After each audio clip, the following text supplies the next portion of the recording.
Assalamualaikum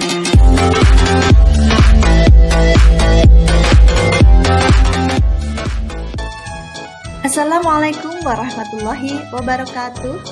Aksi nyata modul 1.4 budaya positif dengan tema mewujudkan budaya positif melalui keyakinan kelas oleh saya, Ninik Haryati, calon guru penggerak angkatan 7 dari TKIT Permata Umat, Trenggalek, Jawa Timur.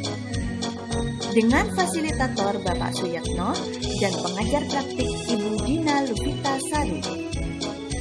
Latar belakang, paradigma pendidikan dari stimulus respon kepada teori kontrol dalam mewujudkan budaya positif di sekolah mencakup disiplin positif, motivasi perilaku murid, keyakinan kelas, posisi kontrol guru, dan segitiga restitusi. Salah satu langkah dalam mewujudkan budaya positif adalah dengan pembuatan keyakinan kelas. Keyakinan kelas dibuat bersama-sama antara guru dan murid. Keyakinan kelas akan menjadi motivasi intrinsik bagi murid dalam menerapkan disiplin diri, sehingga akan terwujud budaya positif di sekolah.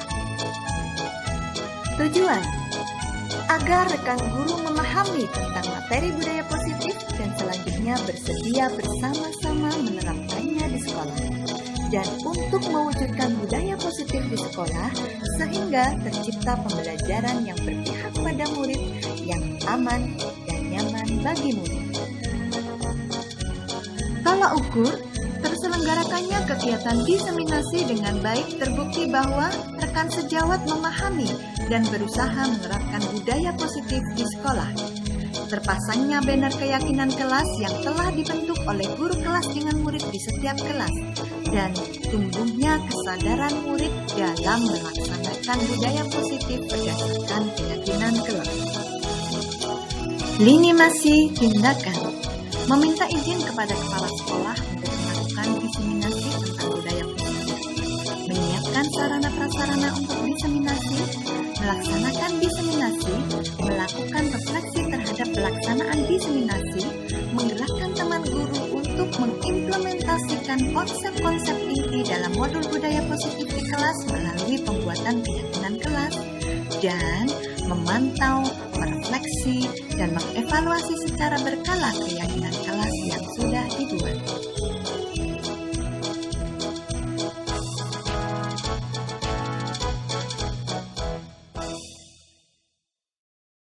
Bismillahirrahmanirrahim. Assalamualaikum warahmatullahi wabarakatuh. Waalaikumsalam warahmatullahi wabarakatuh. Alhamdulillahirrahmanirrahim. Assalatu wassalamu ala asrofil anbiya'i wal mursalin wa ala alihi wa sahbihi ajma'in, amma ba'd. Pertama-tama mari kita panjatkan puji syukur kehadirat Allah Subhanahu wa taala bahwasanya di siang hari ini kita masih diberi kesempatan untuk hadir di sini dalam rangka diseminasi modul 1.4 budaya positif. Insya Allah semuanya dalam keadaan sehat ya, ibu-ibu semuanya ya. Alhamdulillah. Kita semuanya sehat. Salawat serta salam mari senantiasa kita haturkan kepada junjungan kita Nabi Agung Muhammad SAW. Semoga kelak kita mendapatkan syafaatnya di yaumul qiyamah. Allahumma amin. Saya ucapkan terima kasih kepada Ibu Kepala TK Permata Umat, Ibu Mustika Damayanti, yang telah memberikan izin kepada saya untuk menyelenggarakan acara ini dan juga memberikan motivasi dan dorongan kepada saya, memberikan semangat kepada saya untuk melaksanakan kegiatan ini dengan baik. Apresiasi yang luar biasa saya sampaikan kepada ibu-ibu semuanya yang pada siang hari ini semangat untuk hadir di sini walaupun mungkin cuacanya panas di sini ya. Insya Allah tidak mengurangi semangat kita untuk melaksanakan kegiatan pada hari ini. Sekali lagi terima kasih saya ucapkan kepada ibu-ibu semuanya. Selanjutnya untuk mengawali acara kita kali ini, mari kita buka dengan membaca basmalah bersama-sama. Bismillahirrahmanirrahim. Kemudian dengan hormat kami mohon kepada Ibu Mustika Damayanti selaku Kepala TKIT Permata Umat untuk memberikan sambutan. Kepada Ibu Mustika Damayanti saya persilakan. Bismillahirrahmanirrahim. Assalamualaikum warahmatullahi wabarakatuh. Waalaikumsalam warahmatullahi wabarakatuh. Apa kabar Ibu-ibu? Alhamdulillah, luar biasa, bersemangat. Allahu Akbar. Alhamdulillah rabbil alamin. Wassalatu wassalamu ala asrofil anbiya'i wal mursalin sayyidina Muhammadin wa ala alihi wa ashabihi ajmain. Amma ba'du.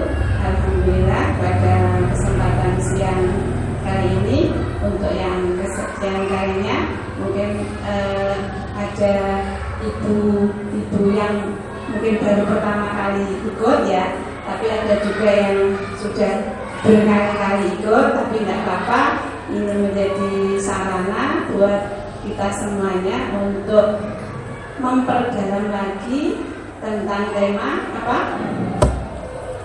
Budaya positif ya. Jadi terima kasih kami sampaikan kepada Bu Haryati yang memberikan kesempatan untuk teman-teman yang ada di TKIT Permata Umat mendapatkan pembebasan kaitannya dengan budaya positif.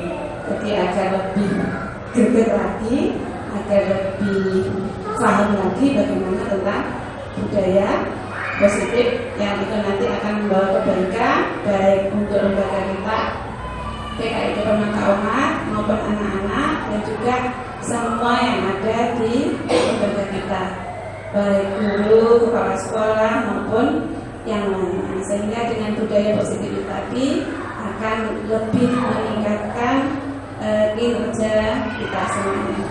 Demikian yang bisa saya sampaikan. Semoga nanti berjalan lancar dan tentunya sukses untuk Bulini ya. Terima kasih. Assalamualaikum warahmatullahi wabarakatuh. Waalaikumsalam warahmatullahi wabarakatuh. Terima kasih saya sampaikan kepada Ibu Mustika dan Mayangdi atas sambutannya. Selanjutnya langsung menuju ke materi inti, yakni diseminasi modul 1.4 budaya positif dengan tema mewujudkan budaya positif melalui keyakinan kelas di TKIT Permata Umat oleh saya Nining Haryati.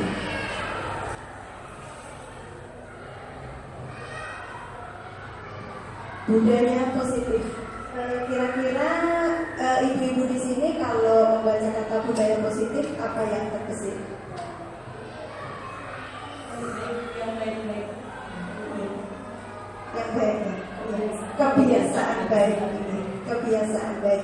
Jadi yang kita akan bahas kali ini adalah pembiasaan baik yang akan kita lakukan di sekolah kita. Yang perlu kita pahami di awal bahwasanya kenapa kita akan melakukan pembiasaan baik di sekolah kita, sebenarnya pada dulu-dulu pun itu kita sudah senantiasa ya berusaha menerapkan pembiasaan-pembiasaan baik kepada anak. Namun dalam dunia pendidikan dinamika itu terus ada. Jadi ada perubahan paradigma belajar. Nah, di sini yang perlu kita pahami adalah perubahan dari stimulus respon ke teori kontrol. Untuk memahami ini maka saya harap ibu-ibu di sini untuk mempraktekkan coba buka. Jadi gini, ibu-ibu di sini nanti berpasangan gitu ya. Satu ibu salah satu itu tugasnya menggenggam sesuatu yang bayangkan di genggamannya itu sangat berharga gitu. Sesuatu yang sangat berharga. Nanti pasangannya itu membujuk, berusaha membuka. Itu bisa dengan bujukan, dengan rayuan atau mungkin bahkan memaksa boleh. Dalam hal ini boleh gitu. Tergantung nanti yang menggenggam jarinya, yang menggenggam tangannya itu mau membuka apa enggak, itu tergantung ibu yang punya kepala itu, dan itu nanti bisa saling gitu, gantian, bisa dimulai deh Bu Lasmi dengan Bu Meta, iya. Oke. Bu Eni dengan Bu Hani, Bu Yeni dengan Bu Ika ya, Bu Dian dengan Louis. Nah, Saya sama ini aja ya. iya. Bisa dengan saya. Bisa dimulai ya. Ya, 1, 2, 3. Bayangkan penjaringan punya sesuatu yang sangat berharga, tak minta. Bu Yanti, saya boleh minta ya apa yang ada di jempolnya ini ya?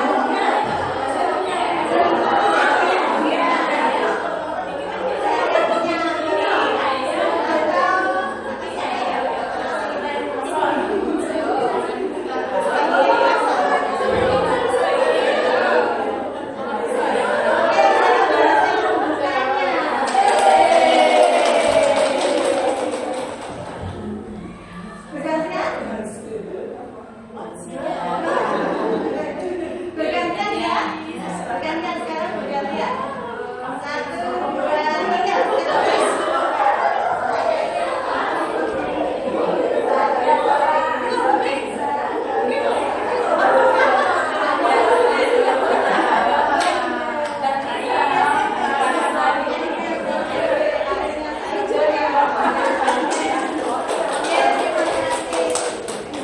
Terima kasih. Ada beberapa hal yang bisa kita ambil pelajaran dari kegiatan membuka dan menutup ini.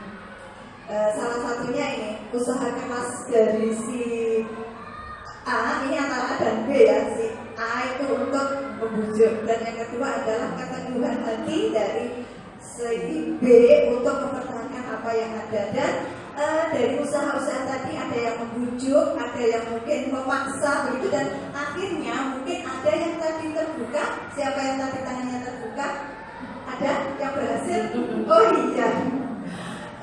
Hasilnya walaupun itu tertutup atau terbuka, itu tetap memberikan arti bahwasanya yang membuka dan menutup itu adalah yang menggenggam tangannya. Jadi kontrol dalam diri seseorang itu sebenarnya dari dalam dirinya. Misalnya kalau dipaksa bagaimanapun, kalau dia tidak mau membuka, tetap saja. Tapi ketika sudah mungkin ada pengaruh dari luar, nanti tak kasih ini, itu mau membuka. Nah itu juga yang mengontrol adalah diri dia, bukan stimulus dari luar. Sebenarnya seperti itu kalau menurut teori kontrol William James. Nah di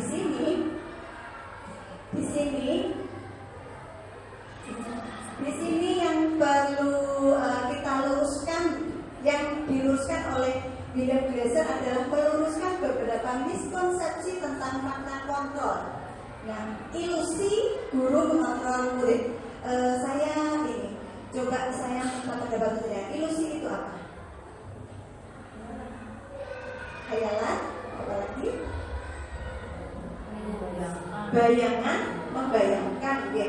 Nah, kata dasarnya ilusi itu sebenarnya suatu imajinasi kemustahilan gitu. Jadi ilusi itu mustahil gitu. Jadi kata-kata ilusi mengontrol murid. Nah, kalau dulu itu dipahami bahwa seorang guru itu bisa mengendalikan muridnya. Begitu. Jadi itu adalah kalau menurut teori William Glaser itu adalah suatu kemustahilan. Kemudian ilusi bahwa orang dewasa memiliki hak untuk memaksa. Dia nggak membaca penjaringan, misalnya aku pengen anakku seperti ini, kok ramah dikandani seperti itu misalnya. Sampai itu orang paling ngono gitu. Dia nggak membaca, ada betulannya akan dia. Terus kemudian ada ilusi bahwa semua penguatan positif, efektif dan bermanfaat. Nah, yang ini mungkin jadi pertanyaan, kan penguatannya positif kan begitu ya? Tapi ternyata menurut teori kontrol bahwasanya penguatan positif, efektif dan bermanfaat itu adalah suatu kemustahilan begitu.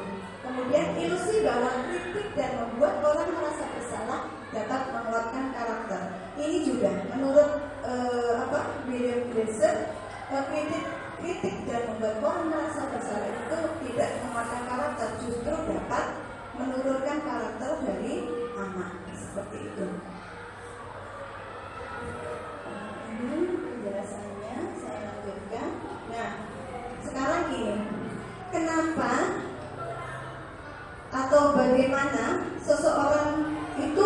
bisa berubah dari paradigma stimulus respon kepada pendekatan teori kontrol. Menurut statement R. Covey ini, kalau stimulus respon itu realitasnya kebutuhan setiap orang itu sama. Jadi pandangannya bahwa setiap orang itu harus baik, seperti setiap anak itu harus melakukan baik dengan indikasi ini gitu ya. Kemudian kalau menurut teori kontrol realitasnya bahwa kebutuhan setiap individu itu berbeda. Kemudian setiap orang melihat hal yang sama. Kalau menurut teori kontrol bahwa setiap orang memiliki gambaran berbeda. Kalau stimulus respon itu menganggap bahwa semuanya itu harus sama, gitu, disamakan. Gitu. Selanjutnya perilaku buruk ini untuk stimulus respon. Maaf ya tertinggalnya. Kita mencoba mengubah orang agar berpandangan sama dengan kita. Kalau teori kontrol, kita berusaha memahami pandangan orang lain tentang dunia. Selanjutnya, perilaku buruk dilihat sebagai suatu kesalahan. Kalau stimulus respon, yang kita alami kan seperti itu ya, Bu ya. Kalau sesuatu yang buruk itu kita anggap sebagai kesalahan. Tapi kalau teori kontrol itu mengatakan tidak, bahwa semua perilaku itu memiliki tujuan. Jadi ada klarifikasi kenapa begitu, mengapa dilakukan seperti itu. Kemudian saya bisa mengontrol orang lain. Kalau di teori kontrol itu Anda tidak bisa mengontrol orang lain. Kemudian di stimulus respon ada pemaksaan ada pada rujukan gagal. Kalau di teori kontrol, kolaborasi dan konsensus menciptakan pilihan-pilihan baru. Karena ada negosiasi dan sebagainya gitu ya, ada kolaborasi, ada komunikasi, ada percakapan seperti itu. Kemudian model berpikir menang kalah. Jadi ada yang menang atau yang kalah gitu. Kalau di teori kontrol, model berpikirnya menang. Jadi sama-sama untung, tidak ada yang dirugikan. Ini bagus. Iya, win-win solution. Menang. Nah, sekarang kita ke disiplin positif.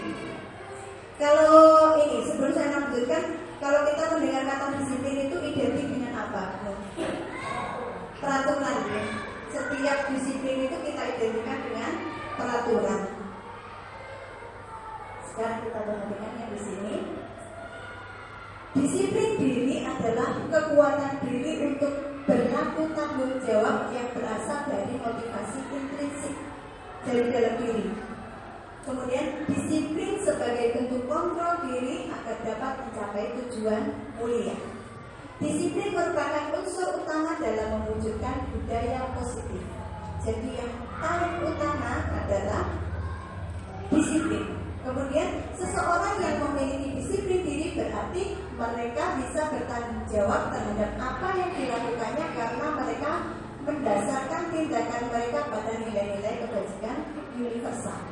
Nah, sebagai pendidik, tujuan kita adalah menciptakan anak-anak yang memiliki disiplin diri sehingga mereka bisa berperilaku dengan mengacu pada nilai-nilai kebajikan universal dan memiliki motivasi intrinsik bukan ekstrinsik, bukan dari luar. Jadi disiplin itu muncul dari dalam diri anak, itu bukan dari orang lain.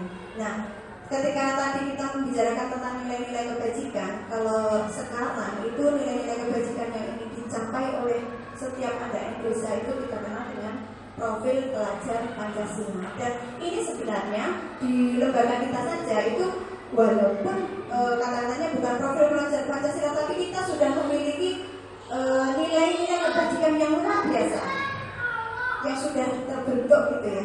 Dan itu malah mungkin sebelum ada kata profil pelajar Pancasila kita sudah mempunyai nilai-nilai kebajikan. Dan sekarang oleh pemerintah itu digagas dengan kata profil pelajar Pancasila. Nah, sekarang kita kembali kepada standar pendidikan nasional. Bahwa dalam rangka menciptakan lingkungan yang positif, maka setiap warga sekolah dan pemangku kepentingan perlu saling mendukung, menghayati dan menerapkan nilai-nilai kebajikan yang telah disepakati bersama Untuk dapat melakukan tujuan mulia tersebut, maka seorang pemimpin pembelajaran perlu berjiwa kepemimpinan sehingga dapat mengembangkan sekolah dengan baik agar terwujud satu budaya sekolah yang positif sesuai dengan standar kompetensi pengelolaan yang telah ditetapkan. Nah, tujuan mulia dari penanaman disiplin positif adalah agar terbentuk murid-murid yang berkarakter, berdisiplin, santun, jujur, peduli, bertanggung jawab, dan merupakan pembelajar sepanjang hayat sesuai dengan standar kompetensi lulusan yang diharapkan. Nah, sekarang kita berdiri lagi biar tidak ngantuk. Monggo.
Nah, di sini ada 3 motivasi perilaku manusia.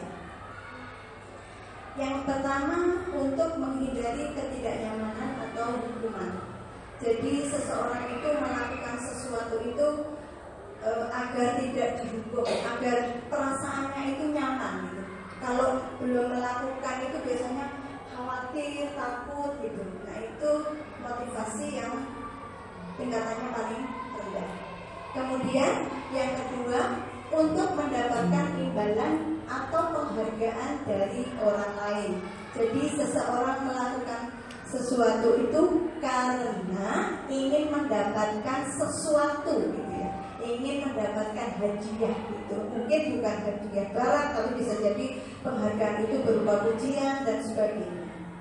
Kemudian Motivasi perilaku manusia yang ketiga yaitu untuk menjadi orang yang mereka inginkan dan menghargai diri sendiri dengan nilai-nilai yang mereka percaya. Jadi ini adalah tingkatan yang paling bagus, bahwasanya ketika seseorang itu melakukan sesuatu itu adalah murni keinginannya sendiri, keyakinannya sendiri bahwa apa yang dilakukan itu adalah baik. Dipercaya itu adalah sesuatu yang baik. Nah, kita menuju ke hukuman dan penghargaan. Kalau selama ini kita seringkali dulu ya, kita memberikan kepada anak-anak itu reward ya. Kalau anak-anak bisa apa, jadi kita kasih reward gitu. Dan itu tidak salah, itu bukan sesuatu yang salah. Yang akan kita pelajari adalah bagaimana kita mengubah itu kepada sesuatu yang lebih baik lagi gitu. Jadi tidak perlu disalahkan apa yang sudah kita lakukan dulu. Di sini dipahami bahwa penghargaan maupun hukuman adalah cara-cara mengontrol perilaku seseorang yang menghancurkan potensi untuk pembelajaran yang sesungguhnya. Jadi baik itu penghargaan maupun hukuman itu posisinya salah. Bukan salah, dalam hal ini adalah menghancurkan potensi untuk belajar. Kemudian ada yang kedua, tindakan memberikan penghargaan yang nilainya sama dengan menghukum seseorang. Kalau kita logika gitu ya, mau apa sebenarnya itu penghargaan kok menghukum gitu ya. Terkadang kita kemarin tidak berpikir begitu ya. Kalau dikasih penghargaan berarti kita itu baik gitu, kita itu punya prestasi seperti itu. Tapi ternyata penghargaan itu justru sama dengan menghukum gitu. Kemudian penghargaan tidak efektif, jadi tidak tepat guna penghargaan itu. Kemudian penghargaan itu merusak hubungan. Jadi kalau ada misalnya dalam satu kelas ada anak yang dikasih hadiah, misalnya paling mudah lah kita anak-anak itu kita kasih permen begitu ya. Dan misalnya yang lain tidak, itu maka akan timbul kecemburuan gitu ya, akan iri, dan ini akan merusak hubungan sosial antar anak tersebut. Kemudian penghargaan mengurangi ketepatan. Nah, di sini sebenarnya ada contoh-contoh. Kalau di slide saya selanjutnya itu ada contoh-contoh sebenarnya. Ketika seseorang itu mendapatkan penghargaan atau iming-iming hadiah dalam melakukan sesuatu, maka apa yang dilakukan itu adalah motivasinya karena ingin mendapatkan sesuatu, gitu. Jadi bisa jadi apa yang dilakukan itu justru tidak fokus, tidak tepat gitu. Karena motivasinya bukan dari diri sendiri, tidak ada keyakinan dalam diri sendiri bahwasanya apa yang dilakukan itu akan menghasilkan sesuatu yang positif begitu, ada menghasilkan sesuatu yang maksimal begitu. Kemudian penghargaan itu mematikan kreativitas. Diteliti oleh para peneliti ya seperti itu, bahwasanya ketika seseorang itu diberi ada dua kubu gitu ya, ada dua kelompok, yang satu itu diberikan iming-iming hadiah untuk melakukan sesuatu, yang satu tidak, ternyata hasilnya yang sangat kreatif itu justru yang tidak ada hadiahnya. Dan ini luar biasa ketika kreativitas ini muncul justru dari dalam diri sendiri gitu. Kemudian penghargaan menurunkan kualitas. Ini ada hubungannya dengan ketepatan, kreativitas dan sebagainya. Kalau kualitas itu pasti ketika tidak tepat, tidak kreatif dan sebagainya, kualitasnya menurun gitu. Kemudian penghargaan itu menghukum. Jadi mulai sekarang mungkin yang kita lakukan bukan memberikan reward atau sebagainya, justru bagaimana kita membangun anak-anak itu untuk melakukan sesuatu keyakinan, kepercayaan positif dari dalam dirinya, dan bagaimana nanti melakukannya akan kita pelajari selanjutnya. Nah, di sini ini tentang pengaruh jangka pendek dan jangka panjang tentang penghargaan tadi. Bisa dibaca ya di sini itu bahwa penghargaan efektif jika kita menginginkan seseorang melakukan sesuatu yang kita inginkan dalam jangka waktu pendek. Jadi kalau yang kita inginkan dalam jangka waktu pendek, menurut teori ini bisa dilakukan melakukan penghargaan itu. Kemudian jika kita menggunakan penghargaan laki-laki, maka orang tersebut akan bergantung pada penghargaan yang diberikan serta kehilangan motivasi dari dalam.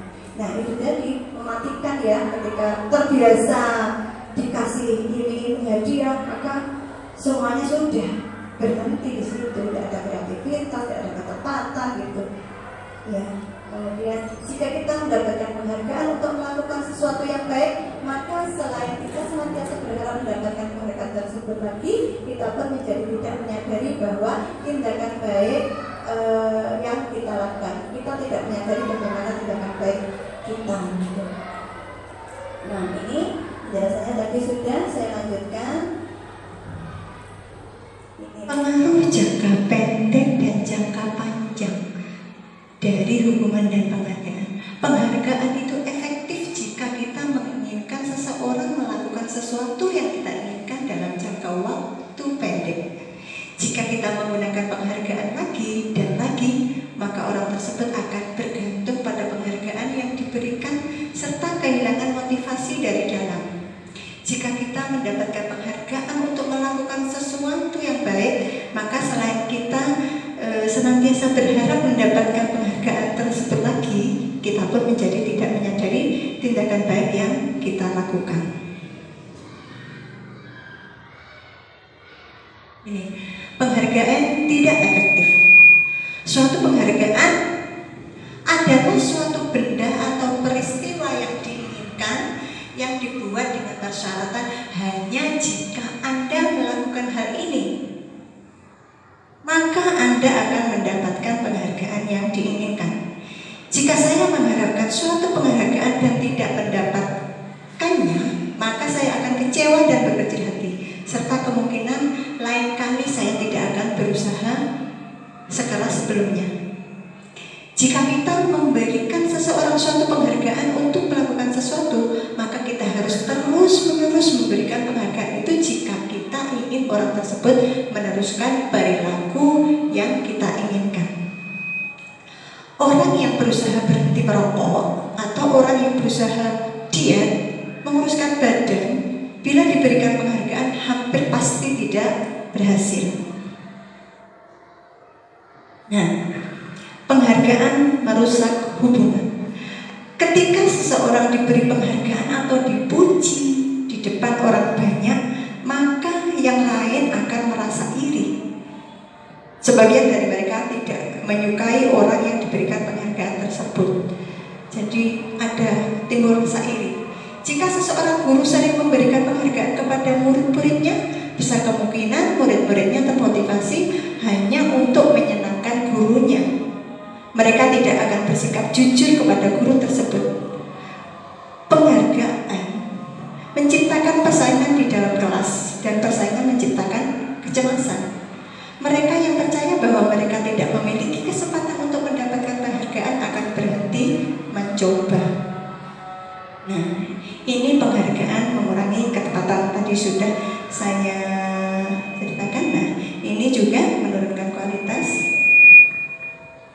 Yang perlu kita pertegas bahwa motivasi dari dalam diri atau intrinsik.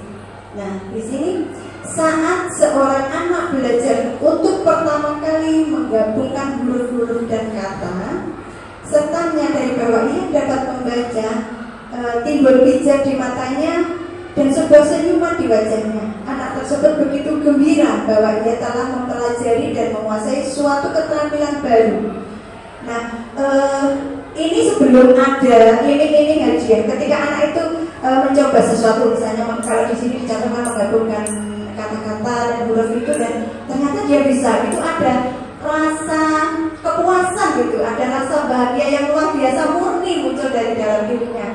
Nah, kemudian ini selanjutnya kesadaran akan kemampuannya bahwa dia sudah dapat membaca sesungguhnya sudah merupakan sebuah penghargaan dalam dirinya. Jadi kepuasan tersendiri gitu ketika aku iso, ya aku iso misalnya gitu ya. Anak-anak itu kan suka bangga dengan apa yang dia lakukan. Kemudian jika kita memberikan penghargaan kepada seorang anak pada saat dia dia sedang merasa bangga dengan pencapaiannya sendiri, maka kita akan mengambil kegembiraan yang saat itu sedang dirasakan secara alamiah. Kalau ibu-ibu ya biasanya begini, ya Allah iya pinter misalnya, Bu aku tadi itu bisa loh membaca gitu, Masya Allah pinter, nanti tak berikan ini ya gitu. Nah itu tidak boleh. Kalau menurut di sini tidak boleh, karena itu justru akan mematikan gitu ya. Ya. Mengambil kegembiraan alamiah anak gitu. Perbedaan hukuman dan konsekuensi. Hukuman itu sesuatu yang menyakitkan, harus terjadi. Kalau konsekuensi itu sesuatu yang terjadi. Restitusi itu merupakan pilihan. Nah, di dalam hukuman tidak nyaman untuk murid atau anak untuk jangka waktu panjang. Kalau konsekuensi tidak nyaman untuk murid atau anak untuk jangka waktu pendek. Jadi lebih baik lagi. Dan restitusi itu menguatkan untuk murid atau anak dalam jangka waktu panjang.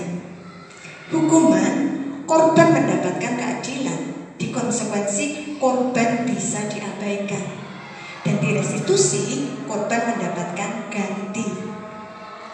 Kemudian, murid atau anak akan tersakiti ini dalam hukuman, tapi dalam konsekuensi, murid atau anak ini dibuat tidak nyaman. Nah, kalau dengan restitusi, murid atau anak mendapatkan penguatan. Jadi inilah yang terbaik. Nah, kemudian hukuman ada perilaku pasif, agresif meningkat. Di konsekuensi, penguatan hanya bertahan jangka waktu pendek. Di restitusi, masalah terpecahkan. Nah, di hukuman sistem tidak akan berjalan bila murid tidak takut. Kalau konsekuensi memerlukan monitoring dan supervisi terus-menerus dari guru. Untuk restitusi, murid belajar bertanggung jawab untuk perilakunya. Selanjutnya, berlaku hanya pada sebuah institusi kalau hukuman itu tidak berlanjut pada kehidupan nyata. Konsekuensi membantu menerapkan mengikuti peraturan dalam masyarakat. Fokus pada pemecahan masalah dalam waktu jangka panjang, itu kalau restitusi. Nah, kemudian pada hukuman peraturannya adalah bla bla bla bla, kamu harus bla bla bla bla gitu. Kalau di konsekuensi, apa peraturannya ditanya, mampukah kamu melakukannya? Terima kasih begitu. Kalau di restitusi, apa yang kamu yakini?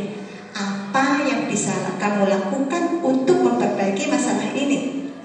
Kemudian murid atau anak membenci peraturan, itu kalau dalam hukuman. Kalau dalam konsekuensi, murid atau anak menghormati peraturan. Dan di restitusi, murid atau anak menghormati dirinya dan orang lain. Jadi lebih berkembang ke sosialnya gitu. Kemudian pada hukuman, kata-katanya negatif. Awas kalau dilakukan lagi ya, nanti awas kamu gitu. Nah, kalau di konsekuensi, lakukan apa yang saya katakan. Kalau di restitusi, apakah hari ini sesungguhnya ingin kamu lakukan? Apa sesungguhnya yang ingin kamu lakukan, seperti itu ya. Kemudian di hukuman itu modenya paksaan. Kalau di konsekuensi ada stimulus respon, dan kalau di restitusi itu ada teori kontrol. Kemudian di hukuman itu ada mendorong menyalahkan diri. Jadi seperti menyalahkan diri sendiri gitu. Kalau konsekuensi itu mendorong kepatuhan. Kalau di restitusi itu mendorong disiplin positif. Kemudian di hukuman, murid atau anak belajar menyembunyikan kesalahan. Jadi tidak mau mengakui gitu. Kalau di konsekuensi, murid atau anak belajar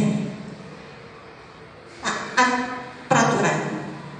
Kalau restitusi, murid anak belajar memecahkan masalah. Kemudian untuk hukuman itu mencoba mengontrol anak dengan penguatan negatif atau membayar impas kesalahannya. Sedangkan di konsekuensi mencoba mengontrol anak dengan penguatan positif. Dan anak paham bahwa dirinya sendiri yang pegang kendali kontrol, itu di restitusi. Luar biasa kalau di restitusi. Nah, selanjutnya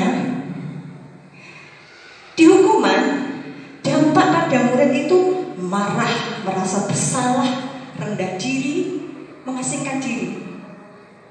Kalau konsekuensi, kehilangan hak, waktu jeda seorang diri atau time out, penahanan atau detention.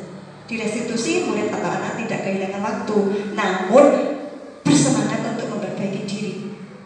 Di hukuman, tiba-tiba tidak diharapkan atau sangat melukai, sakitnya gitu. Kemudian konsekuensi sudah diketahui atau masuk akal.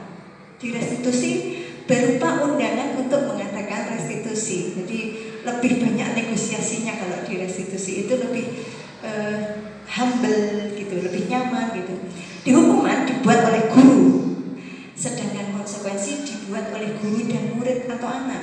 Restitusi dibuat oleh murid. Jadi semuanya murni dari anaknya. Kemudian hukuman itu menyakitkan. Guru mencari konsekuensi dengan menyalahkan, mengkritik, menyindir, merendahkan. Kalau di konsekuensi, membantu guru menyatakan peraturan, melakukan peringatan, dan menerapkan konsekuensi. Sedangkan di restitusi itu menguatkan. Guru itu menyebutkan keyakinan kelas, membimbing kerangka acuan berpikir restitusi murid. Begitu kalau kita perhatikan di restitusi itu sangat sempurna gitu, dan betul-betul dari penyelesaian masalah itu dari anak gitu. Kemudian ini saya lanjutkan ke kebutuhan dasar manusia.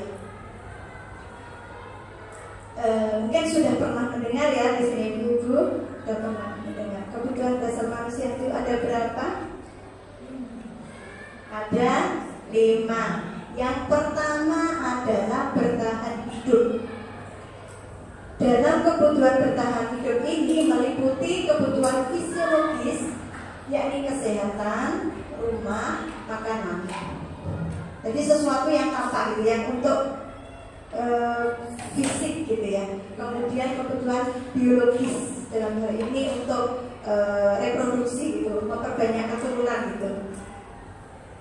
Saya lanjutkan ya, untuk bertahan hidup itu tapi yang biologis itu reproduksi, yaitu memperbanyak keturunan. Kemudian untuk psikologisnya itu rasa aman, itu masuk ke dalam ranah bertahan hidup. Kebutuhan yang kedua yakni kasih sayang dan rasa diterima. Kebutuhan akan hubungan dan koneksi sosial, kebutuhan untuk memberi dan menerima kasih sayang, dan kebutuhan untuk merasa menjadi bagian dari suatu kelompok. Bisa dipahami ya saudara? Kemudian yang ketiga kebutuhan kebebasan, kebutuhan akan kemandirian, otonomi, memiliki pilihan dan mampu mengendalikan arah hidup seseorang. Dunia bebas dengan suasana baru seperti itu masuk dalam ranah kebebasan. Kemudian kebutuhan penguasaan. Nah, di sini kekuatan untuk mencapai sesuatu, menjadi kompeten, menjadi terampil, diakui atas prestasi dan keterampilan kita, didengarkan dan memiliki rasa harga diri. Selanjutnya kesenangan, kebutuhan untuk mencari kesenangan, bermain dan tertawa. Nah, ini ada kasus Bapak kita telah bareng-bareng. Pada saat jam makan, teman-teman Doni melaporkan kepada Bu Ambar bahwa Doni mengambil comot itu makanan teman-temannya. Nah, dalam teori kontrol itu tidak bisa langsung dikatakan bahwa Doni itu anak yang usil, nakal dan sebagainya. Jadi perbedaannya menulis respon dan teori kontrol begitu. Nah, kebutuhan dasar apa yang sedang berusaha dipenuhi oleh Doni ketika jawaban Doni sebagai berikut. Yang pertama, karena ia lapar dan orang tuanya tidak membawakannya bekal makan siang. Kira-kira apa Ustaz kebutuhan dasar yang diingat? Iya, betul. Kebutuhan bertahan hidup. Ini katanya dengan makan ya, bukan makan fisiologis. Kemudian yang kedua, bahwa alasannya mengambil bukan temannya karena dia merasa senang dia. Ketika temannya melaporkan tindakannya itu pada gurunya dan gurunya memberitahu orang tuanya sehingga orang tuanya jadi memperhatikan dia. Kemudian dasar apa yang ditemukan?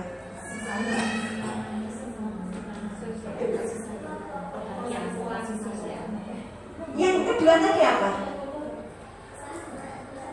Yang kasih sayang dan rasa diterima. Itu sih. Kasih sayang dan rasa diterima. Kemudian yang ketiga, jawaban doi adalah dia merasa hebat karena temannya jadi takut dengan dia dan menuruti keinginannya. Penguasaan, ya, hebat. Kemudian yang keempat, dia merasa bosan dengan bekal makanan yang dibawakan ibunya dari rumah karena ibunya selalu membawakan bekal yang sama. Oleh karena itu dia ingin mencoba makanan teman-temannya yang beraneka ragam. Kemudian dasar apa ini, Bu? Kebebasan. Kemudian yang kelima, ia melakukannya karena iseng saja dan dia menikmati ekspresi wajah teman-temannya yang kesal karena diambil makanannya dan menurut dia ekspresi teman-temannya itu lucu, kesenangan. Dan anak-anak yang membutuhkan kebutuhan dasar kesenangan itu biasanya gitu, senang di posisi dia gitu. Saya lanjutkan ke posisi kontrol guru. Nah, coba sekarang kita sama-sama gerayai awake dhewe. Posisi kontrol guru di sini ada 5. Yang pertama yaitu sebagai penghukum, kemudian sebagai teman, kemudian pembuat merasa bersalah, pemantau dan manajer. Di sini ada contoh untuk membedakan posisi dari posisi kontrol guru.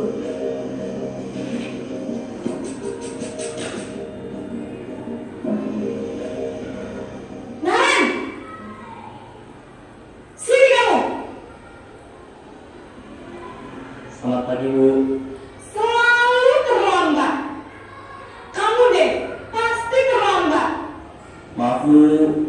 Saya Apa? Apa coba? Alasan kamu apa lagi? Kapan sih kamu tidak terlambat? Malas sekali ya kamu jadi anak. saya Dasar pemalas. Gak kapok-kapok sih kamu. Sudah berapa kali terlambat? Sana, kamu keliling lapangan basket 2 kali. kenapa saya harus keliling lapangan basket, Bu? Kenapa? Kamu orang ibu. Berani-beraninya jawab.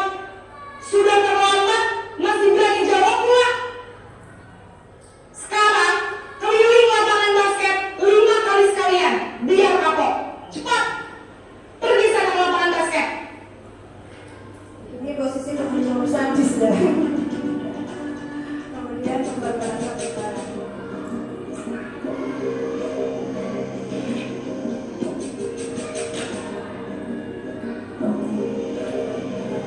Naren!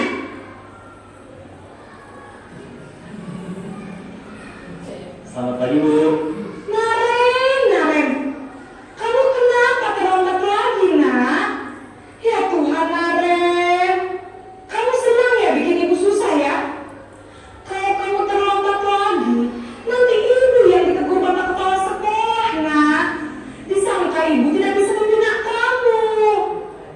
Duh, gimana ini? Maaf, Bu. Bu Gusti Naren. Kamu suka ya kalau ibu ditegur bapak kepala sekolah?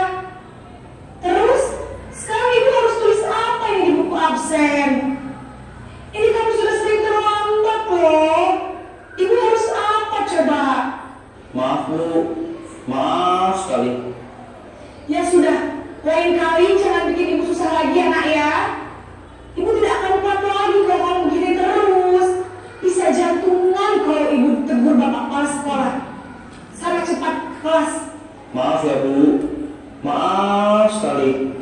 Posisi pembuat rasa bersalah berbicara dengan nada tenang.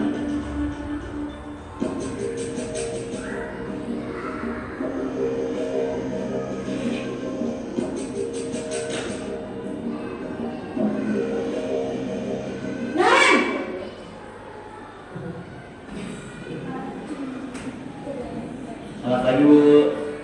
Wah, sudah jam berapa ini, Nak? Terlambat lagi ya, sayang? Iya, Bu. Habis ibu saya lupa bangunkan saya, Bu. Kamu malah menyalahkan ibu kamu. Kamu bukannya anak yang larinya paling kencang. Kok terlambat sih? Iya, Bu. Saya memang terlambat banget tadi. Jadi, biarpun saya lari kencang, tetap gak kekejar, Bu. Ya sudah sana, nanti lain kali larinya lebih kencang lagi ya. Biar gak terlambat lagi. Bikin seneng ibu, demi ibu. Bisa kan? Bisa, Bu. Ya sudah sana masuk kelas. Ibu beresin urusan absen kamu. Kamu ini ada-ada saja. Ini senang di muridnya ya. Iya. Kasar jalan-jalan.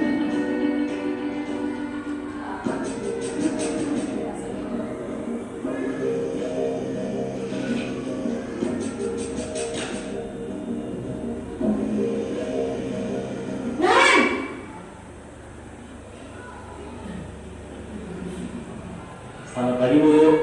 Nah, Ren, apa peraturan sekolah kita tentang jam berapa kita harus masuk sekolah, Nak? Kita harus di sekolah jam 7, Bu. Iya, betul. Sekarang sudah jam 7.20. Nah, Ren sudah tahu konsekuensinya jika terlambat hadir. Paham, Bu. Saya harus tinggal kelas pas jam istirahat selama 20 menit. Iya, benar. Konsekuensinya demikian.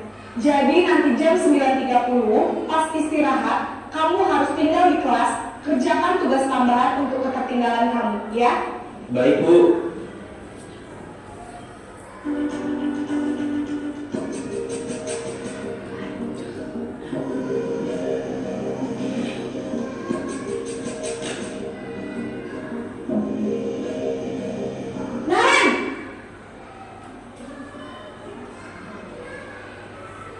Selamat pagi, Bu. Selamat pagi, Naren. Maaf, Bu. Saya terlambat. Iya, sekolah masuknya jam 7, sekarang sudah jam 7.20. Jadi sekarang bagaimana ini, Naren? Maaf, Bu. Saya lupa setel alarm saya semalam. Baiklah, menurut kamu, keyakinan sekolah yang mana yang perlu kamu tingkatkan? Menghargai diri sendiri dan orang lain mungkin, ya, Bu. Setuju. Jadi, apakah Naren meyakini prinsip saling menghormati tersebut? Iya, Bu. Saya meyakininya. Apakah Naren bersedia memperbaiki masalah keterlambatan ini? Bersedia, Bu. Bagaimana kamu akan perbaiki masalah keterlambatan ini? Saya akan coba untuk tidak lupa menyetel alarm saya, Bu. Baik, kalau Naren lupa menyetel alarm di rumah, ada orang yang kira-kira bisa bantu mengingatkan tidak? Ada, Bu. Kakak saya, Kak Emma. Ada lagi selain Kak Emma? Selain Kak Emma, ada ibu saya. Baik, jadi yang mengingatkan Naren adalah Kak Emma dan ibu kamu, ya? Kira-kira akan mulai setel alarm kapan nih, Naren? Setelah pulang sekolah, akan segera saya lakukan. Baik, jadi Naren akan setel alarm untuk bangun besok pagi dan akan diingatkan oleh kakak dan ibunda Naren, ya? Ada lagi yang mungkin perlu dilakukan, Naren? Agar tidak terlambat bangun lagi. Tidak ada, Bu. Baik, Naren. Terima kasih untuk kerjasama kamu. Sekarang kamu perlu kembali ke kelas untuk belajar. Baik, Bu. Terima kasih. Itu tadi gambaran tentang posisi kontrol guru. Nah, bisa dipahami ya, Bu, tadi bahwasanya ketika seorang penghukum itu tidak mau tahu alasan murid itu. Kemudian teman itu lebih sabar lagi, lebih pelan gitu. Kalau mereka gitu ya. Kemudian yang ketiga tadi sebagai apa, Bu? Pembuat merasa bersalah. Nah, itu yang kadang anak jadi kepikiran, ya Allah, punten, maaf gitu. Kemudian yang keempat sebagai pemantau dan yang kelima sebagai manajer. Nah, sebenarnya secara ideal itu kita diharapkan menjadi seorang manajer yang idealnya seperti itu. Dalam hal ini manajer itu punya kemampuan sebagai posisi teman dan pemantau. Jadi ketika kita membutuhkan dalam posisi teman atau pemantau itu sangat bisa digunakan seperti itu. Jadi tidak harus posisi manajer idealnya itu, tapi selalu disesuaikan dengan kondisi. Yang perlu kita hindari adalah posisi menghukum dan membuat merasa bersalah. Ini gambarannya insya Allah sudah tergambar di video tadi. Kemudian ini membuat merasa bersalah teman, pemantau, manajer. Nah, sekarang menginjak ke keyakinan kelas.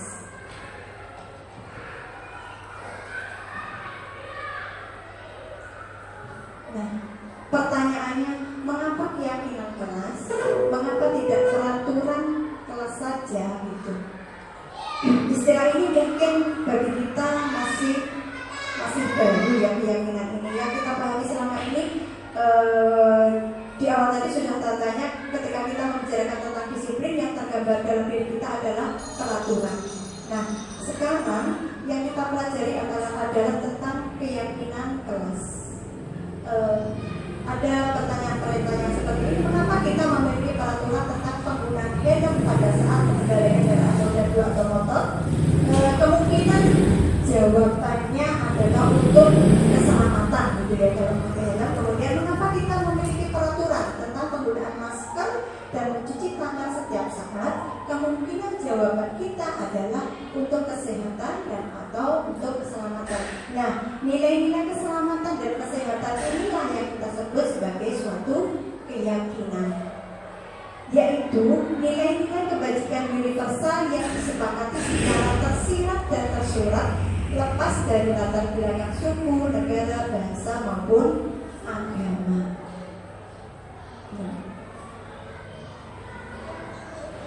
Nah, di sini disebutkan bahwasanya seseorang itu akan lebih tergerak dan bersemangat untuk menjalankan keyakinannya daripada hanya sekedar mengikuti serangkaian peraturan tertulis tanpa makna. Kalau peraturan yang kita tahu kan sudah ada begitu ya. Kalau keyakinan kelas itu beda. Murid-murid pun demikian. Mereka perlu mendengarkan dan memahami arti sesungguhnya tentang peraturan-peraturan yang diberikan, apa nilai-nilai kebajikan di balik peraturan tersebut, apa tujuan utamanya, dan menjadi tidak tertarik atau takut sehingga hanya sekedar mengikuti serangkaian peraturan yang mengatur mereka tanpa memahami tujuan mulianya. Nah, kemudian bagaimana sih pembentukan keyakinan sekolah atau kelas itu? Yang pertama, bahwasanya keyakinan kelas itu bersifat lebih abstrak daripada peraturan yang lebih rinci dan konkret. Jadi kalau keyakinan itu lebih enggak harus muter gitu, enggak. Yang penting apa yang kita yakini bersama anak-anak itu sama-sama sudah terbiasa di anak-anak seperti itu. Kemudian terbiasa dalam hal maksudnya di sini umum gitu ya. Justru tidak rumit. Justru yang sering kita dengar, yang sering kita pahami seperti itu. Kemudian keyakinan kelas berupa pernyataan universal. Nah, di sini disebutkan begitu. Jadi umum. Kalau keyakinan itu lebih umum, jadi mudah dipahami begitu. Kemudian keyakinan kelas hendaknya tidak terlalu banyak sehingga mudah diingat dan dipahami oleh semua warga kelas. Idealnya keyakinan kelas itu dibuat antara 3 sampai dengan 7 poin. Keyakinan kelas sebaiknya sesuatu yang dapat diterapkan di lingkungan tersebut. Nah, ini perlu digarisbawahi. Maksudnya ini kalau di TK itu bagaimana idealnya keyakinan yang dibuat dengan anak-anak TK, bagaimana di SD, di SMP dan sebagainya.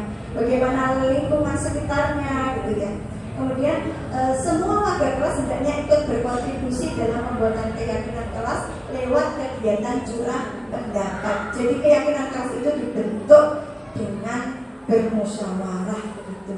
Kemudian bersedia meninjau kembali keyakinan kelas dari waktu ke waktu. Jadi memungkinkan sekali dalam setahun itu kita membuat keyakinan kelas itu beberapa kali. Yang pertama sudah, kemudian kita membuat keyakinan kelas baru lagi seperti itu. Nah, ini contoh-contoh keyakinan kelas yang ada. Pada kelas 1 seperti itu, ada contohnya kelas 5, kemudian ada kelas 7. Kemudian kemarin saya berusaha ini membuat keyakinan kelas dengan anak-anak di kelas itu.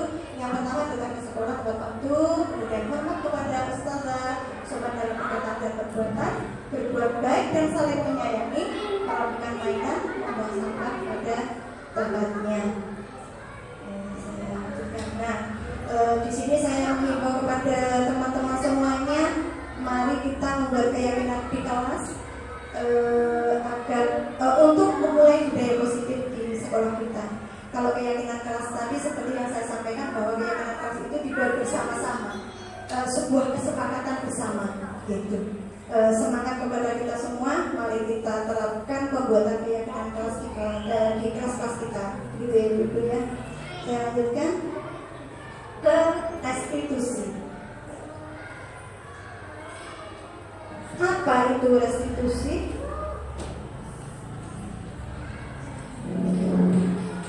Restitusi itu adalah, di sini kemarin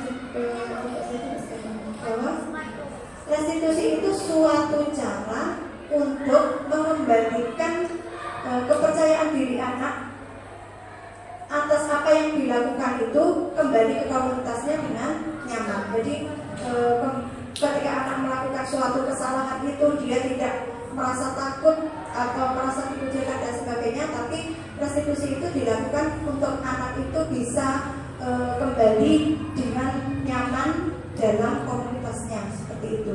Nah, restitusi itu dilakukan melalui 3 langkah. Yang pertama yaitu menstabilkan identitas. Di sini ada sebuah pernyataan bahwa setiap orang pasti pernah melakukan kesalahan. Jadi apapun yang dilakukan anak itu, kita sejatinya harus menyadari bahwa tidak ada orang yang benar. Maksudnya tidak ada orang yang selalu benar. Mesti setiap orang itu berbuat kesalahan. Kemudian ini, kamu bukan satu-satunya yang pernah melakukan ini. Jadi tunggale akeh ngaten nggih. Koncone akeh. Kemudian tahap yang kedua yaitu validasi tindakan yang salah. Nah, di sini kamu tentu punya alasan mengapa melakukan itu. Nah, jadi kalau di langkah restitusi ini, di validasi ini, jadi kita itu seorang guru itu memposisikan ke anak. Nyampu mang sampean kok nang koncone. Nah, aku kok gelo ustazah, aku tadi itu dianu karo kae. Nah, tugasnya kita dalam validasi tindakan yang salah ini adalah ngono yo paling nek ustazah nek sampean posisinya sampean paling ustazah yo ngono gitu. Itu validasi tindakan yang salah. Kemudian baru anak tadi itu dikirim. Tapi lek misalnya ngono wis misalnya sampean kuwat iki yo aja dibales lho gitu. Nah, itu adalah validasi tindakan yang salah. Itu di tahap yang kedua. Adakah cara yang lebih efektif untuk mendapatkan apa yang kamu butuhkan gitu. Nah, jadi kita memposisikan diri dulu dalam anak itu, kemudian membangun, mengarahkan dia menuju ke penyelesaian yang lebih baik. Nah, kemudian di tahap yang ketiga menanyakan keyakinan. Pada tahap ini keyakinan kelas itu sudah terbentuk sebelumnya. Kita sudah pernah melakukan kesepakatan di kelas pembentukan keyakinan kelas itu. Jadi ketika kita melakukan segitiga restitusi, langkah yang ketiga itu bisa kita lakukan. Kita menanyakan, masih ingat kemarin apa yang kita yakini? Anak akan berpikir yang kita yakini yang berkaitan dengan apa yang telah terjadi tadi apa ya gitu. Nah, setelah itu apa yang ingin kamu lakukan? Jadi ada tindakan penyelesaian. Nah, kan ya bisa dipahami kayak gitu. Ngantuk, coba semuanya tepuk semangat.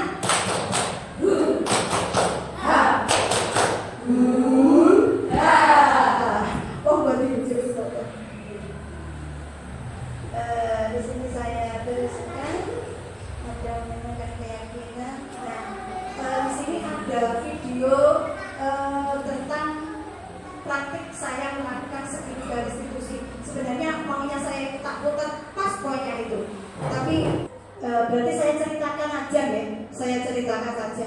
Kemarin itu kita guru penggerak itu mendapatkan tugas melakukan praktik segitiga restitusi ya. gitu. Dan yang kita lakukan adalah mempraktikkan gitu. Bagaimana kita melakukan yang pertama tadi apa Ustazah garis itu tadi yang pertama apa?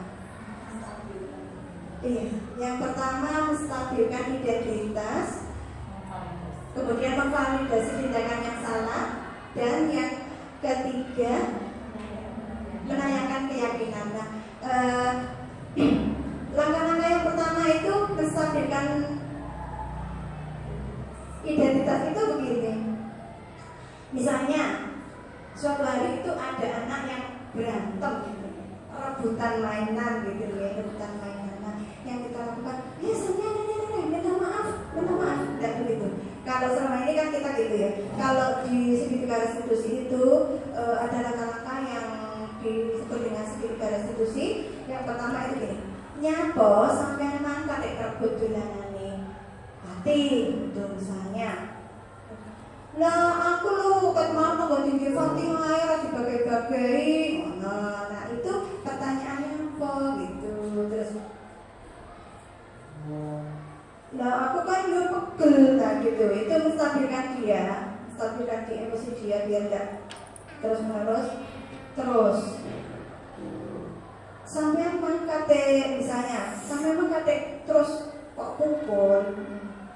Nyambo, sampai punya alasan ya, mau pukul. Ya aku kan juga pegel tuh Ustazah, misalnya dia begitu. Ya wes, Ustazah nanti sampai pegel, Ustazah paling tidak jadi sampai dia pegel. Nah itu di tahap kedua. Ustazah tidak jadi sampai dia mesti pegel menunggu.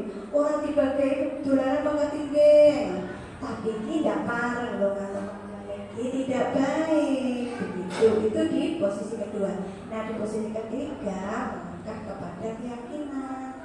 Coba sekarang dieleng-eleng, diingat-ingat. Kemarin kita buat keyakinan, apa yang kamu yakini? Gitu. Berbuat baik, Ustazah sama teman. Nah, itu anak-anak itu dipancing untuk menata diri, memanajemen diri gitu ya. Mengingat kembali apa yang dilakukan. Kalau keyakinan dibentuk bersama-sama, insya Allah itu muncul juga dari dalam dirinya begitu. Terus ketika sampai wis elek keyakinannya tadi, apa yang mau kamu lakukan? Ya, Ustazah, aku tidak mau mengulanginya lagi. Terus aku besok-besok mau berbuat baik lagi kepada temanku. Terus aku mau minta maaf gitu. Nah, tanpa kita suruh, anak itu nanti akan mengatakan mau minta maaf.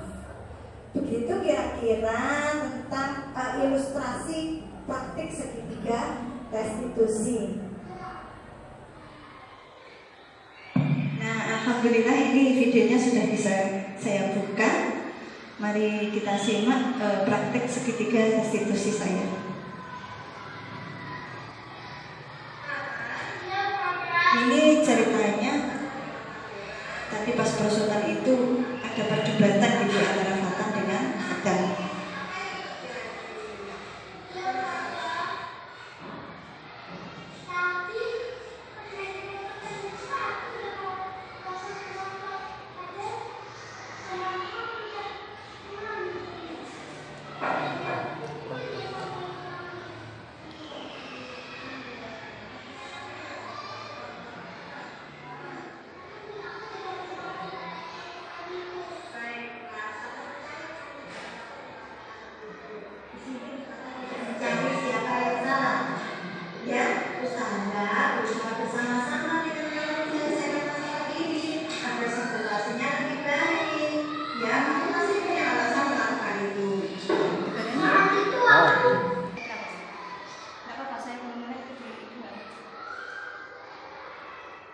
Nah, alhamdulillah ini videonya sudah bisa saya putar. Mari kita simak.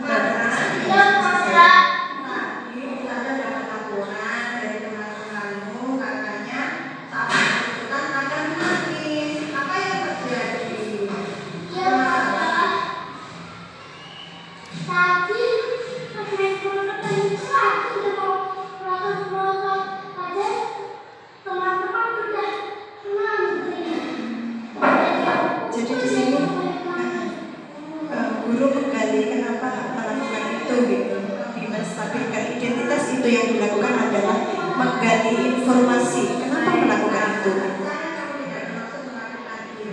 Di sini misalkan bisa mencari siapa yang salah, ya, Anda berusaha bersama-sama dengan kamu menyelesaikan masalah ini agar situasinya lebih baik.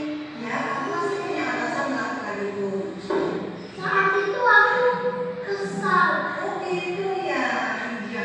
Ustaz Pak tahu kalau kesal kalau saat itu mungkin Ustaz juga akan kesal sama anak. Nah, ini di validasi tindakan yang sama ini seorang guru itu memposisikan diri pada anak. Gitu. Coba kita ingat-ingat lagi keyakinan kelas kita. Apa yang kita yakini? Yang mana yang belum kamu tunjukkan? Kita harus saling meyakini. Nah, ini di tahapan ketiga menanyakan keyakinan. Maka ingat betul dengan baik keyakinan kelas kita ya. Nah, kalau kamu tadi memukul Anda, berarti kamu memukul coy dengan apa ya? Tidak saja. Oke, tapi kamu melakukannya ya. Tidak. Nah, padahal kamu bisa tadi melakukan itu dengan baik. Ya. Mulai sekarang, yuk kita memindahkan keyakinan kelas kita. Selanjutnya, apa yang akan kamu lakukan pelajaran? Apa yang akan kamu lakukan? Ini pertanyaannya. Ketika melakukan tahap restitusi ketiga, menanyakan keyakinan itu ada tindak lanjutnya begitu. Pinter, Masya Allah. Anak yang baik. Sekarang ya.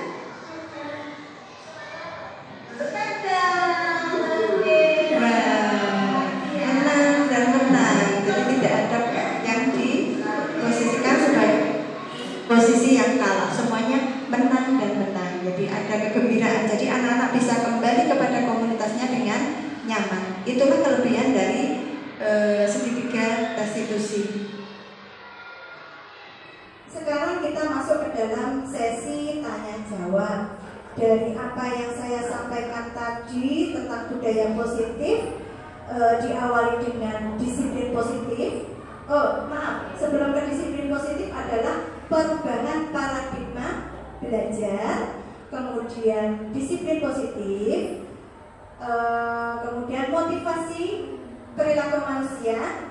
Setelah itu ada posisi kontrol, kemudian keyakinan kelas, dan yang terakhir tentang segitiga restitusi. Mungkin dari ibu-ibu ada yang mau ditanyakan, monggo saya persilakan.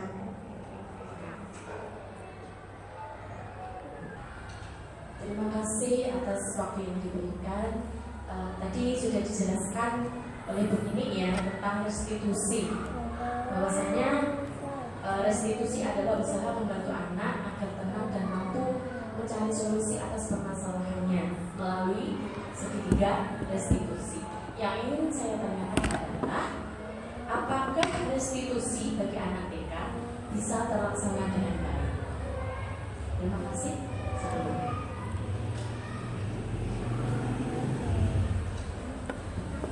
Terima kasih, pertanyaan yang luar biasa. Terima kasih saya sampaikan kepada Bu Gata. Saya coba menjawab ya. Kita memang sebagai pendidik TK gitu ya, dalam menerapkan segitiga restitusi itu tentunya masih dalam tahap kita belajar gitu ya. Namun apapun itu istilahnya, sebenarnya dari dulu itu kita sudah menerapkan segitiga restitusi ini. Guru TK itu terkenal sangat humble dengan anak, sangat penyabar, penyayang. Kita jarang kan mengatakan kepada anak-anak langsung ayo minta maaf gitu. Selalu kita tanya, misalnya seperti itu ya. Jadi apakah restitusi ini untuk anak-anak TK bisa dilakukan? Maksudnya? Apakah restitusi bagi anak bisa terlaksana? Oh ya, apa bisa terlaksana dengan baik? Kalau menurut ibu-ibu yang di sini bagaimana? Bisa deh, sangat bisa, sangat bisa. Dan anak-anak itu justru sangat jujur. Ya, kalau anak-anak itu sangat jujur. Dan ketika memang keyakinan kelas itu kita bentuk dengan anak-anak benar-benar kita bentuk bersama anak-anak, itu anak-anak ingat. Dan ini tadi ada yang terlupa saya sampaikan bahwa membentuk keyakinan kelas itu kalau di anak-anak TK itu lebih mancep atau menancap itu ketika sesuatu itu terjadi. Maksudnya gini, dalam satu hari misalnya, dalam satu hari kita evaluasikan, biasanya di siang hari kita evaluasi apa kegiatan anak-anak hari ini gitu ya. Ketika kita mau membuat keyakinan kelas, maka kita mempelajari atau istilahnya apa ya, dari pagi itu apa yang terjadi, misalnya mengulang kembali apa yang terjadi dari pagi hingga siang itu misalnya, atau mungkin yang kemarin-kemarin itu kita sebagai guru kalau di TK ya kita lebih apa ya, memancing ke anak-anak gitu. Jadi bukan ayo sekarang kita buat keyakinan kelas, kamu usul apa itu kalau sudah atas sudah bisa dilaksanakan, mereka sudah bisa tulis kemudian menempel keyakinan kelas. Kalau anak TK enggak, kalau anak TK itu dilakukan berdasarkan apa yang sudah pernah dialami dan terjadi, dan untuk menancapkan itu keyakinan kepada anak kepada hal yang lebih positif, maka diulas kembali. Misalnya ada anak yang datang terlambat, kemarin ada yang datang terlambat siapa ya gitu misalnya, ini misalnya dia bisa oke, sekarang kita buat keyakinan kelas bersama ya, kalau sekolah sebaiknya bagaimana begitu misalnya. Terus kemudian ketika terjadi perselisihan antar anak, jadi ketika terjadi perselisihan, oh iya ada yang tadi berantem ya, nah sekarang kita buat keyakinan bersama-sama, kalau dengan teman kita seharusnya bagaimana. Nah itu kita pancing kalau di anak-anak TK. Udah dapat satu tadi, yang kedua ada, kalau dengan teman berarti harus saling menyayangi. Oke, kita tulis. Kemudian ini ada anak yang habis bermain itu berantakan gitu. Nah evaluasi sehari tadi itu misalnya gitu. Nah kalau bermain itu biar kelasnya selalu bersih dan rapi, berarti sebaiknya bagaimana? Ya kalau habis mainan dirapikan, dikembalikan ke tempatnya, udah dapat 3 gitu ya, kayak makanya. Oke, setuju semuanya? Iya setuju Ustazah, misalkan gitu. Kita buat keyakinan kelas sudah dapat 3. Kemudian ada lagi, oh Ustazah kemarin itu pas aku jatuh itu aku diguyu-guyu Ustazah para teman-temanku. Nah itu bisa kita jadikan keyakinan kelas, kita bisa bentuk keyakinan kelas bersama. Nah, berarti sekarang kita buat keyakinan bersama yuk. Kalau dengan temannya, kalau temannya sedang terkena musibah bagaimana? Begitu. Nah, kalau temannya sedang kena musibah berarti kita harus saling tolong menolong gitu. Kita pancing anak-anak untuk membuat keyakinan kelas. Mungkin seperti itu udah dapat 5 dan seterusnya. Mungkin penerapan keyakinan ini memang menjadi dasar dari apa yang akan kita lakukan di sekitar restitusi. Oke, bagaimana Bu? Salah cukup. Alhamdulillah semoga cukup. Terima kasih. Ya, terima kasih Bu Nata. Mungkin yang lain ada?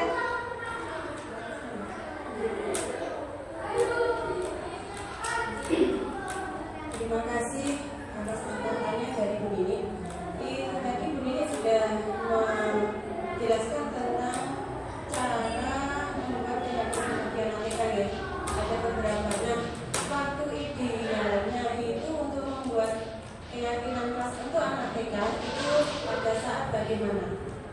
Terus idealnya lagi itu keyakinan kelas itu ada berapa? Kalau di anak TK. Terima kasih.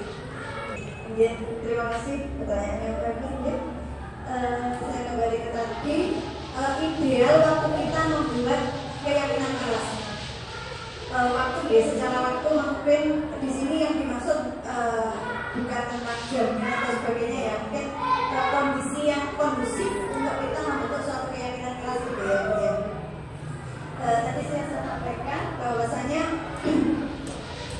ketika kita ada sebuah kasus, kalau di TK, kalau menurut saya ya, kalau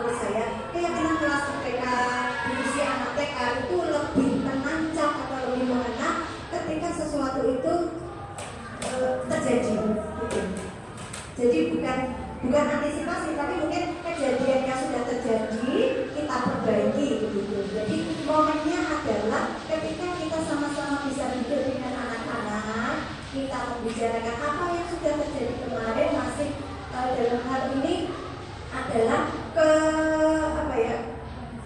peristiwa-peristiwa yang terjadi yang belum positif gitu ya. Itu kita ulas. Mungkin momennya ketika pas setelah istirahat itu bisa pas sama-sama ketika setelah istirahat kita bicarakan bareng-bareng tadi itu ada apa saja apa yang terjadi gitu. Seperti yang saya sampaikan tadi itu mungkin kemudian ya. Dan terus idealnya untuk membentukkan keyakinan kelas itu sebenarnya kalau yang saya pelajari di modul ini adalah 3-7 idealnya itu. Jadi usahakan jangan lebih dari itu. Nah, setiap saat kita lakukan dipantau ulang gitu. Kalau misalnya memang perlu direvisi keyakinan kelas yang sudah ada kita nanti gitu. Nah, itu yang sebaiknya kita lakukan. Jadi idealnya antara 3-7. Ada? Apa? Ada yang lain? Sudah,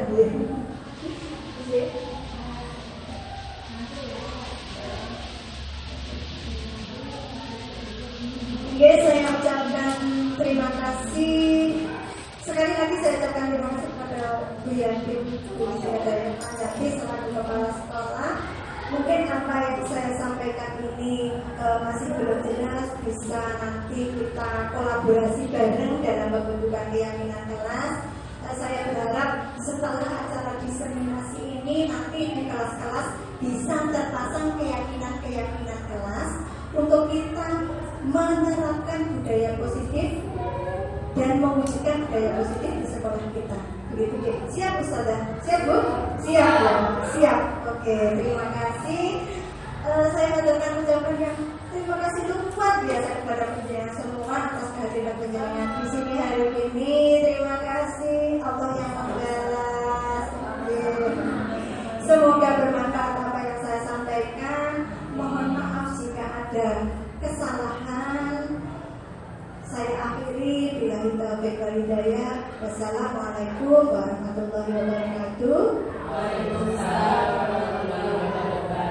Dan kita tutup dengan membaca hamdalah bersama-sama. Alhamdulillahirabbil alamin. Terima kasih Ibu, terima kasih Ibu, terima kasih kami ucapkan. Terima kasih Ibu, terima kasih Ibu, terima kasih kami ucapkan.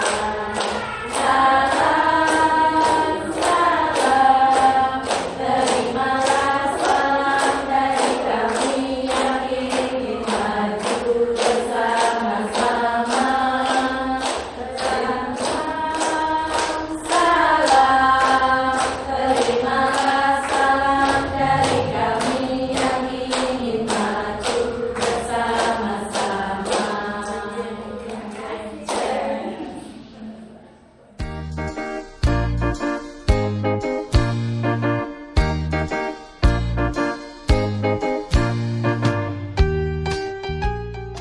Testimoni terhadap aksi nyata yang saya lakukan tentang budaya positif dari kepala sekolah dan rekan sejawat. Assalamualaikum warahmatullahi wabarakatuh. Saya Kepala TKIT Permata Umat Mustika Damayanti. Alhamdulillah dari aksi nyata yang dilakukan oleh guru kami Bu Nini Haryati tentang budaya positif, guru-guru di sekolah kami TKIT Permata Umat telah mengimplementasikannya dengan membuat keyakinan kelas sebagai langkah dalam mewujudkan budaya positif di sekolah. Terima kasih. Wassalamualaikum warahmatullahi wabarakatuh. Assalamualaikum warahmatullahi wabarakatuh. Alhamdulillah aksi nyata yang dilakukan Bu Nini tentang budaya positif telah menggerakkan saya dan rekan-rekan guru semuanya untuk mewujudkan budaya positif dengan langkah membuat keyakinan kelas yang selanjutnya dilakukan seketika restitusi ketika muncul masalah sehingga anak akan merasa nyaman dalam proses belajarnya. Terima kasih. Assalamualaikum Demikian tadi aksi nyata modul 1.4 budaya positif yang telah saya lakukan. Semoga bermanfaat. Terima kasih. Wassalamualaikum warahmatullahi wabarakatuh.